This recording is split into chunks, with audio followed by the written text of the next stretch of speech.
So ayan mga kadrama-rama, alam ko pong inaabangan nyo po no, yung next na mangyayari po dito sa Abot Kamay na Pangarap dahil sobrang nakaka-tense na nga po no, tsaka nakaka-excite nga din po yung pinapakita ni Director every episode dito sa Abot Kamay na Pangarap dahil alam naman po talaga natin mga kadrama no, na talagang si Director ay nag-add na nga po ngayon ng artista na talagang may bagong role na naman talaga dito sa Abot Kamay na Pangarap at alam naman po natin na yun ay si Claire na dating ex nga po talaga ni RJ. So ngayon yung nangyari, talagang nalaman din talaga ni Zoe na mayroong pagtingin pa rin itong si Claire dito kay RJ. Tapos itong si Moira parang gusto pang makipagkuntsaba dito kay Claire na tutulungan daw niya na magkabalikan sila ni RJ, diba? Yung mga ganun ba, imbis na wala na yun sa isip ni Claire dahil gusto nga po niyang respetuhin itong si Lynette, diba?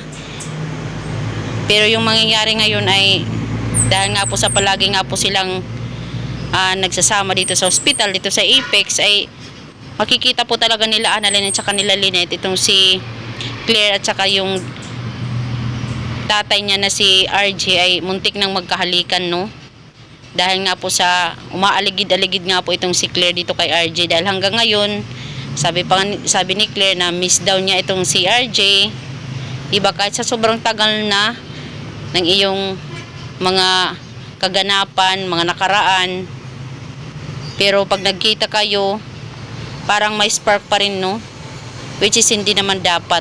At alam naman po talaga natin na itong si RJ ay wala naman po talaga siyang asawa dahil anal nga po talaga sila ni Moira. Yung problema ngayon po mga kadrama, dahil gusto nga po ni Moira na makipagkampihan dito kay Claire, baka may pinaplano na naman itong si Moira dahil itong si Moira nga po parang ayaw niya kay Claire, parang pinaplastik niya na naman itong si Claire ngayon no, kasi alam naman po talaga natin hanggang ngayon mahal pa rin talaga ni Moira itong si RJ.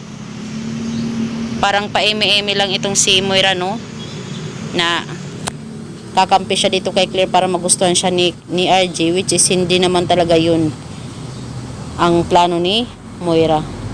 Siguro ginagawa yun ni Moira para sila ni RJ at saka ni Lynette, para magkasiraan sila. Gagawin yun ni Moira, yun ang plano niya, possible, para malayo na si Lynette dito kay RJ dahil sa selos din talaga ni Lynette. At alam naman po talaga natin na itong si Lynette ay hanggang ngayon mahal na mahal pa rin niya si RJ. Siyempre pag nakita niya yun, magsiselos talaga siya. Siguro sasabihin na lang niya na wala na kayong pag-asa ni RJ, anak, Annalyn, pasensya na, hindi na tayo mabubuo bilang isang pamilya. Kung mga ganun ba, siguro may mahal pa rin talaga ni tatay mo itong si Claire na dating ex niya, kaya wala tayong magagawa, di ba, mga ganun ba. Pero alam naman po talaga natin na si Director yung magiging happy po talaga na family ay sila Annalyn, Lynette at saka si RJ. Ngayon ay nagdadaan lang muna siya sa mga temptasyon. So yun lang po, maraming salamat.